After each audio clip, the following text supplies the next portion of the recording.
Раскол, эпизод 19. Настоящий вирус.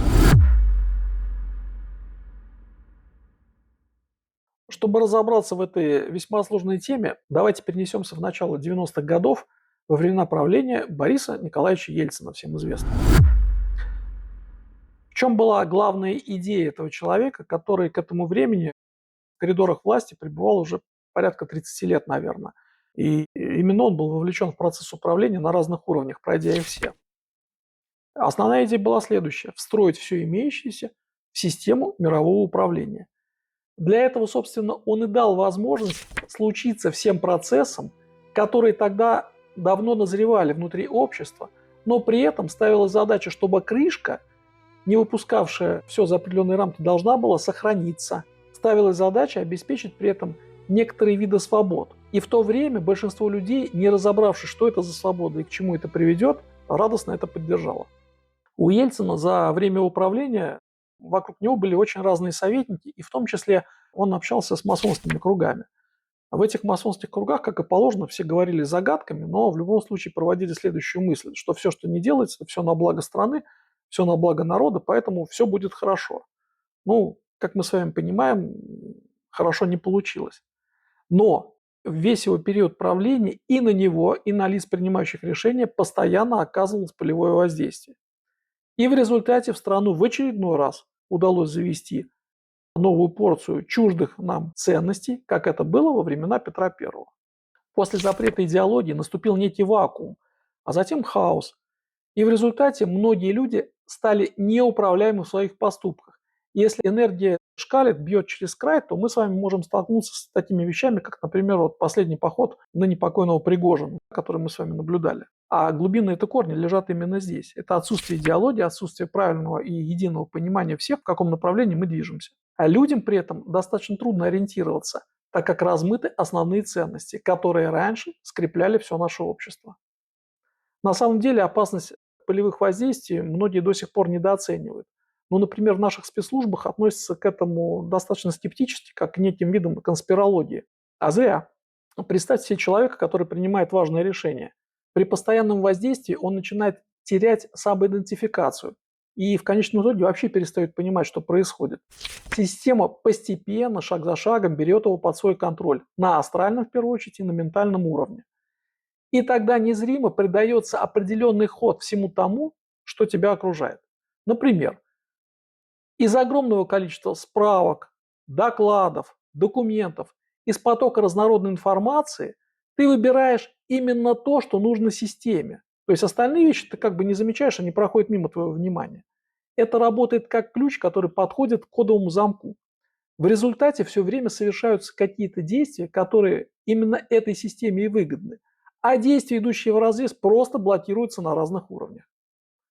Подспудно внедряются мысли, что нужно избавляться от тех, кто имеет альтернативное мнение или защищает старую систему, и что это является благим делом, что таким образом сохраняются основы государственности.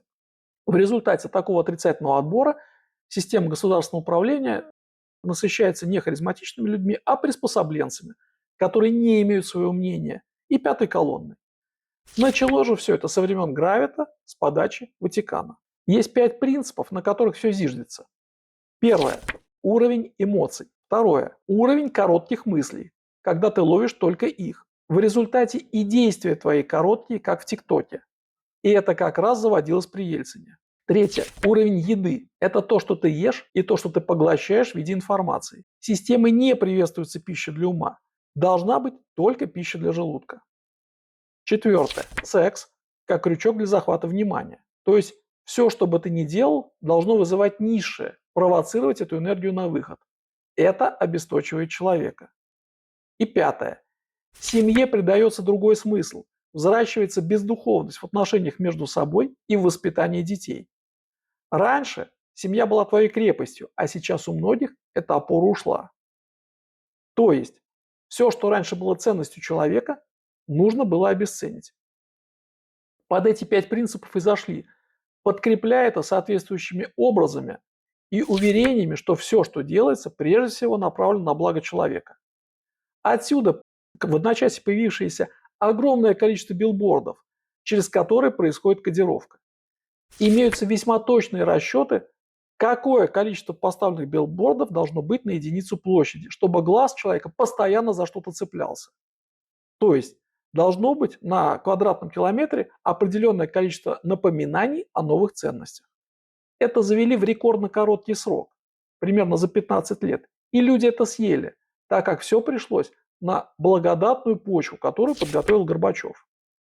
А Горбачев сам своей ересью и словоблудием ломал стройный ритм и понимание того, куда мы идем, которое до этого было у многих людей. Посмотрите пару его выступлений коротеньких, вслушайтесь в эту речь. Что ведь в условиях плановой экономики, если будет завершена работа над основными направлениями, а на их основе будет подготовлен 5-летний план, то, говорят, поезд уйдет, тогда все разговоры – это уже, так сказать, благие пожелания. Поэтому на этом этапе, очень важном этапе, когда завершается работа по подготовке, по разработке основных направлений, а сейчас контрольные цифры идут в отрасли, в республике, на предприятия, это открывает хорошую возможность тем, чтобы углубиться в работу нашу. И с учетом требований и идей, которые здесь прозвучали на нашем совещании, обдумать, как же наиболее целесообразно поступить с перспективами развития и предприятия, объединения, и республики, и отрасли, с тем, чтобы ускорить научно-технический прогресс. Этого как раз еще и не хватает для наших основных направлений. Но, товарищи, прошу иметь в виду, то, что заложено в этих основных направлениях в смысле показателей, темпов роста нашей экономики, национального дохода, показателей роста материального благосостояния и так далее, это мы уже не можем от этого отступить, потому что это минимум, который мы заложили, имея в виду, что трудно сразу рывок 12-й пятилетки сделать, но тем не менее выходить как минимум на 4% роста национального дохода нужно уже в этой пятилетке. Поэтому вся последующая работа должна нам обеспечить реализацию вот этих целей основных, общеэкономических. Подкрепить их. Подкрепить их. И подкрепить прежде всего средствами, мерами, которые сориентированы в плане, так сказать, вот разговора на нынешнем совещании, а именно в направлении ускорения научно-технического прогресса. Не просто все, не просто. Ну а что же мы так будем с нашим человеком, в нашем обществе, вот через колено ломать, что ли? Ну тогда какой? Тогда уж вводить капитализм и там ломать все, как через рынок, через колено, все. Тогда революция-то нам не нужна, значит, была. И все, что мы делали до сих пор, не нужно, давайте вот так. Нет, мы все-таки, я уверен, социализм содержит огромные возможности, человеческий строй. То, что его деформировали, это лишь показывает, какой он сильный, что даже его ломали, а он сохранил. И люди верят в это. И рабочему классу, трудящему человеку как раз социализм нужен. Это его строй. Может, кому-то он и другое обустраивало, а вот народу-то, массе как раз это нужно. Я убежден. Я и ничего другого не умею. И я думаю, и вы ничего другого не умеете. Мы с вами родились, выросли и будем жить по-социалистически. И уверен, что в этот строй еще скажет. Я считаю, что вообще это надо разбирать на уроках, которые посвящены тематике управления, чтобы люди увидели, как происходит перекодировка, как нарушается единый причинно-следственный ряд смысловой. Сам по себе этот план был весьма долгоиграющий. Расчет шел на поколение тех, кто сейчас будет рожать детей в 25-м, 26-м и 27-м годах. Так вот, для этих людей уже сформирован некий энергетический объем, который выглядит как шар. И этот шар обладает устойчивостью, внешним воздействием и способностью к самовосстановлению. Справиться с ним одному человеку или даже группе людей сейчас не под силу. А разрушить его может лишь искусственный интеллект. Но тогда он и направит его в свою сторону, в своих интересах. Кроме того, нужно понимать, что нынешняя система управления – это порождение прежней системы. И даже то хорошее, что время от времени вбрасывается, гасится слоями этого шара, так как постоянно происходит трансляция определенной частоты. В результате ничего не меняется. Основной же раковой опухолью и паразитом является денежная и потребительская система, которая заведена сюда вместе с кредитами, карточками и так называемой финансовой грамотностью. Для тех, кто управляет, эта система является средством для обналички энергии. И практически каждый человек, включенный в нее, отдает свою энергию добровольно. Помните наш замечательный фильм «Щит и меч»? Мы подобны детям, которые оказались в концлагере, только не осознаем этого. Когда не было газовых камер, мы расстреливали по средам и пятницам. Дети пытались спрятаться в эти дни. Теперь печи крематория работают днем и ночью, и дети больше не прячутся. Дети привыкли. Это первая восточная подгруппа. Так, как живете, дети? Как вы живете, дети? Мы живем хорошо, здоровье наше хорошее, приезжайте. Хорошо, здоровье наше хорошее. Меня в газовку не надо, я могу еще давать кровь. Мою пайку крысы съели, вот кровь и не пошла. А я назначен загружать уголь в крематории завтра. Я тоже работаю. А я могу сдать кровь. Ее.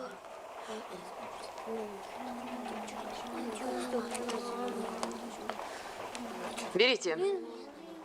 А вы берите?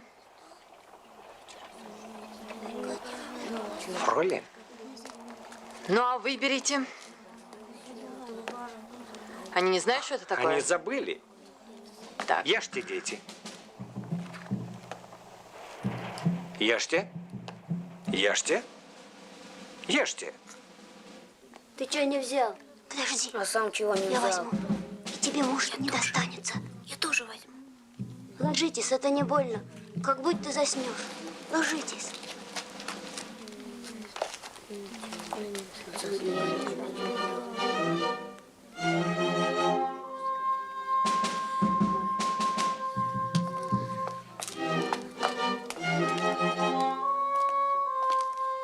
Что это с ними?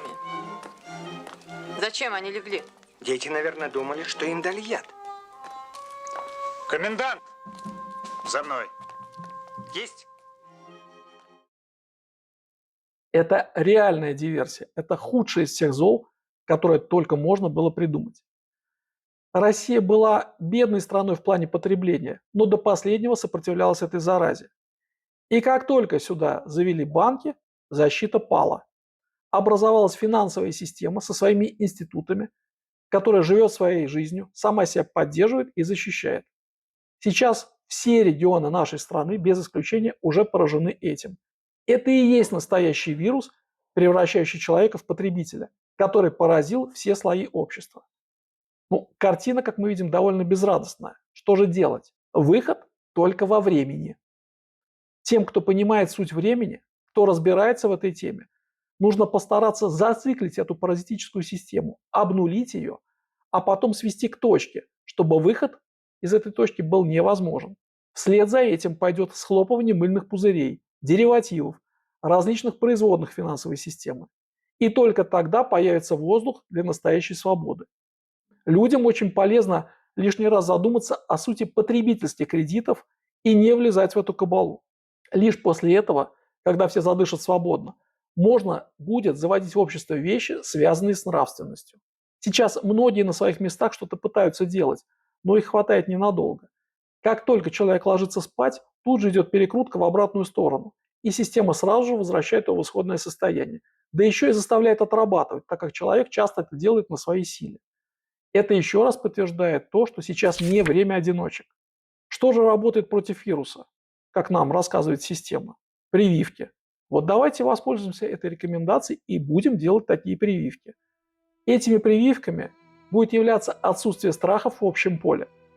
Само по себе общее поле и световые закладки. Работать в этом направлении нужно как сверху, так и из глубины. О том, как создавать сознательную среду и складывать общее поле на основе принципа разумной достаточности, совести, бескорыстия, созидательного посыла любви к родине мы рассказали во многих роликах и книгах и будем продолжать рассказывать.